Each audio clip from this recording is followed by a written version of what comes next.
I thought it was an axiom, say, of feminism, for example, that the personal was political. I mean, isn't that that's a famous phrase, the personal is political. Okay, the personal is political when someone is attacking you on a basis that is personal and that you can't change about yourself.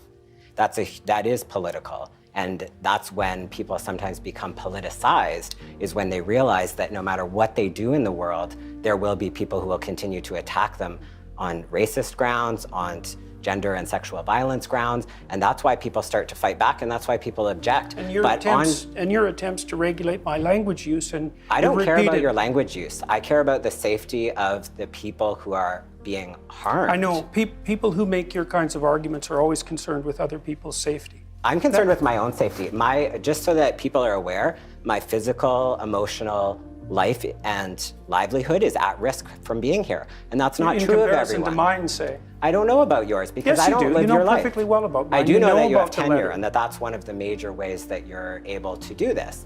But I just want people to be aware that trans and gender diverse communities, and especially people of color, are being targeted and threatened physically. So free speech is a great idea and equality is a great idea, but we actually can't have those conversations when people are not even able to be present. I mean, basically, Jordan is arguing that this is going to create chaos and anarchy, and that it's essentially a Marxist plot that is there to sow violence and there to sow confusion and topple any kind of hierarchy. Can I just jump in there for a second? Is that an accurate characterization of your view on this? I listened really closely to that tape. Okay. I think it is. Is it, in your view, has she accurately characterized where you're coming from? It's not a transsexual cabal by any stretch of the imagination. Is it a cabal of radical left-wingers? Yes, it's a cabal of radical left-wingers, and they've been active behind and in front of the scenes increasingly over the last 30 years. And my estimation is that departments like Women's Studies have trained between 300,000 and 3 million radical left-wing activists, and they're making... And they're all underpaid, so don't worry.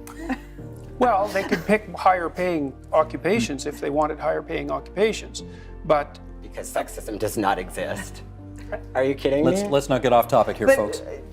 When the suggestion is made that somehow if we have words that don't fit into something that we're very familiar with and that we've used to date, that chaos will ensue, that everyone will be confused. I don't believe that. There's no evidence of that historically. I hear you, but there was no law obliging people to use the word Ms. But there were laws to oblige people to change the way that we referred to black people, for example.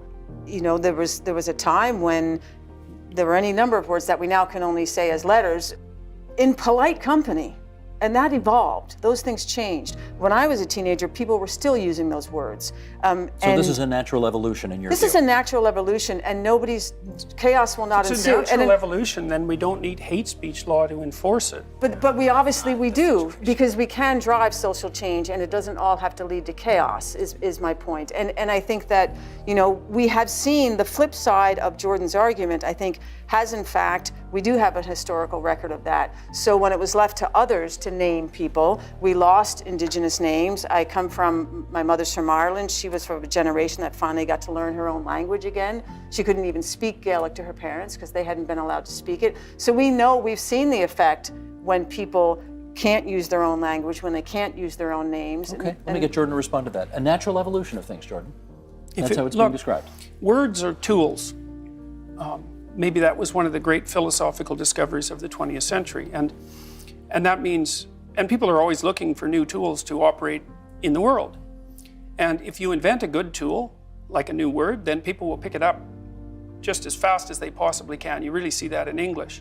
But the words that are being required now are not good tools, and that's why people aren't using them. And so instead what we have is the use of force, despite the fact that that's being denied.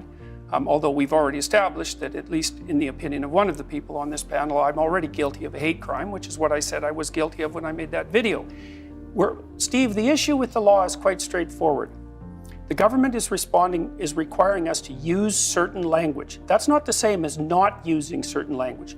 And it's a line, and this is the fundamental issue. This is maybe the fundamental issue. That's a line we should not cross. We should not allow the government to decide which words we're allowed to use. It's a mistake, and it's a mistake that strikes right at the heart of free speech. And the thing about free speech is that it's not the right to criticize your leaders, which is what people usually characterize it as, is freedom of speech is freedom to engage in the processes that we use to formulate the problems in our society, to generate solutions to them and reach a consensus. It's actually a mechanism. It's not just another value. And you should put constraints on free speech with the, well, I mean, I think that the real problem here is that there's a concerted attempt being made by many people to subvert all values to the value of equality of outcome. And we need more than one value, first of all, if we're going to survive as a society, because you can't solve every problem with the same approach.